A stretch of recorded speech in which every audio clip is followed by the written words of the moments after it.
How many pizzas do you sell a day out of here? A couple hundred during the week, 400 to 600 on the weekends. Out of that oven? Well, we reuse both. How many cheesesteaks are you making on like a Friday night? Over 1,000. 1,000 cheesesteaks on one night? Yeah. We got 3 grills. It's absolutely insane. Any plans to expand or open more? No, absolutely not.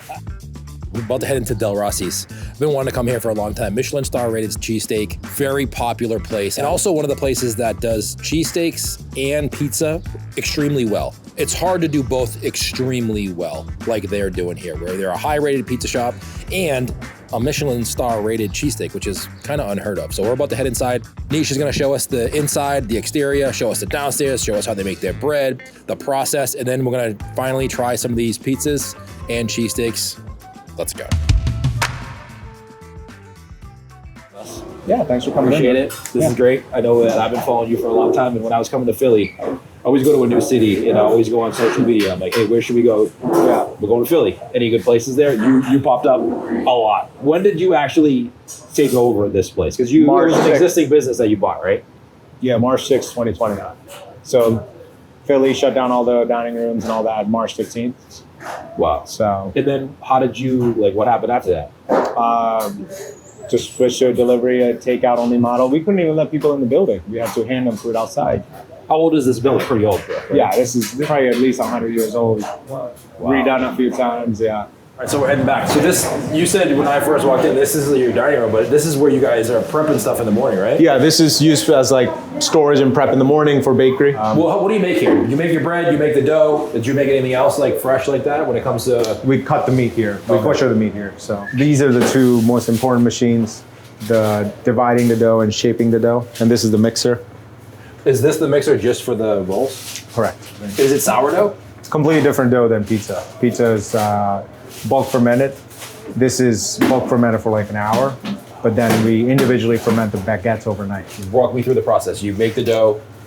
Yeah, make the mix, divide it after letting it sit, and then we shape it, seed it, and then it proofs in a proofer for a few hours. Then it gets retarded overnight.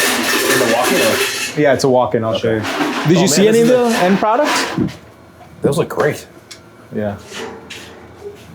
Are you going? What texture are you going for with that? Is it like a crunchy on the outside, soft on the inside? Yeah. An important part of that is like easy to break off, not too chewy or too. Right. Yeah. Baguettes, like sourdough baguettes, tend to be very chewy. Yes. But we try to make it a hybrid where it's not too chewy, it breaks off easy. But yeah, this retards overnight. This will be for tomorrow. Oh, you're just using a cloth to separate it, huh? Yeah. And this holds the shape too. Do you sell better like rolls? Can someone buy a roll? Yeah, we sell the rolls individually, yeah. How much do you sell a roll for? I think $7 bucks.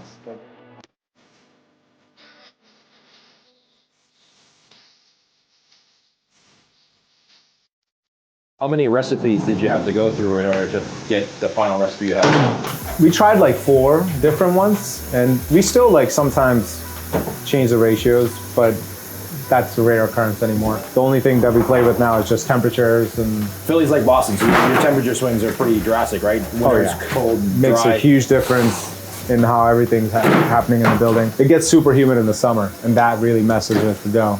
What oven is this? Poland. It's a great bread oven. For pizza, I prefer the one that we have up front, Capune. Okay. Yeah, it's really... Why do you prefer that one for pizza and not this one, or is it just... I think just the heat retention is better in that. You could put pizzas in the same spot over and over again in the front oven, and it won't like lose heat. Interesting. And this one tends to lose heat, so we have to move pizzas around to get them to finish off at the bottom. Is this gas or electric? Electric. Is the one in front electric too? Yeah.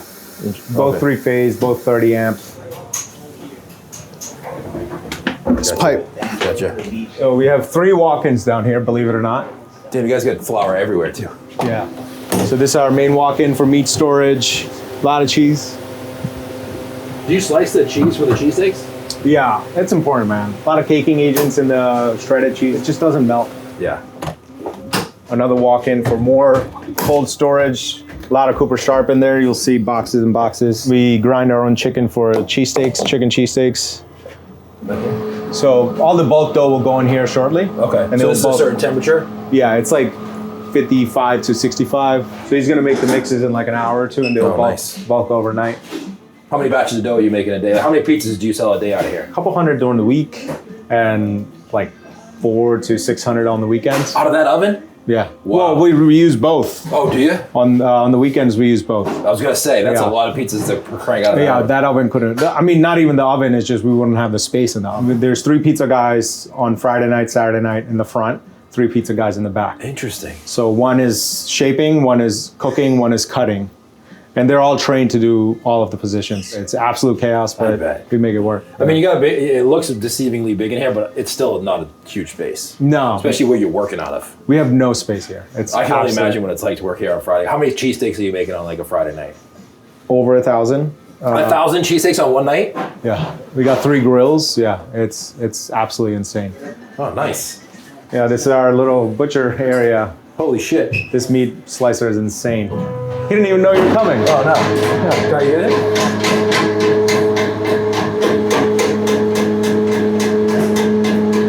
That's what it looks like when it comes out.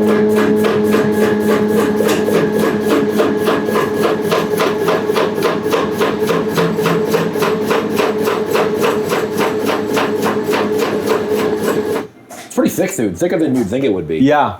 It renders nicely on the grill. Yeah? Yeah, and the super tender, the meat's super tender. When you cut this, does it have to be a little frozen? Yeah, cut it at 28 to 31 degrees. But then this is it. Like, this goes on the grill. We don't refreeze it or anything like that. It just stays at that temp. This should be mostly gone today. This is all gonna be gone today? Probably. Holy smokes. That's why we bought this, because it was becoming much more difficult to do it on that little meat slicer.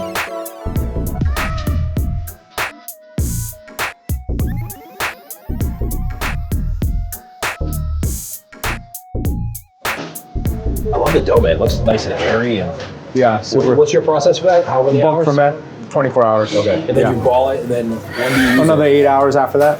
8 to almost 16 for nighttime. 16-inch pizza? Yeah. How many ounce dough ball or grams? 21, I think. 21 ounce? Yeah.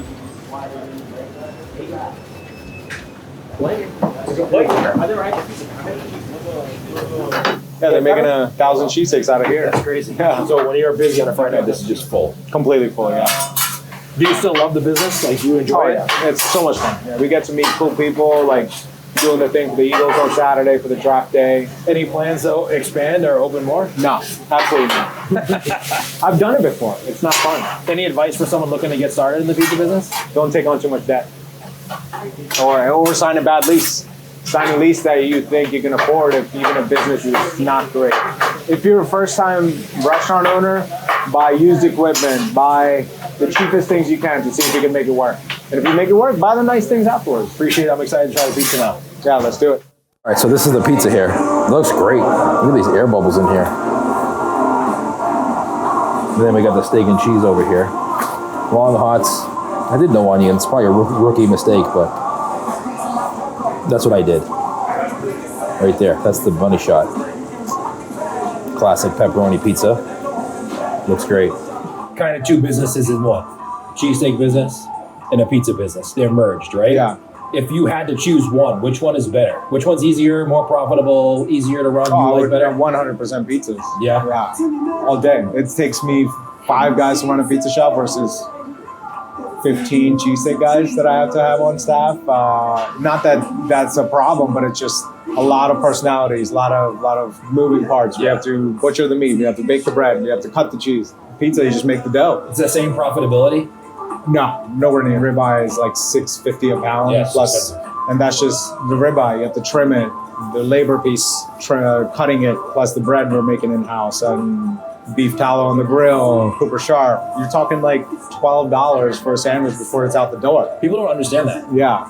Customers just see the final price tag and they want a high quality product, but they don't understand the steps that it takes to actually get to that high quality. I mean, the amount of people that have to be involved in making that one sandwich is 15 people, I think, is what's involved in making one sandwich. That's crazy. Yeah.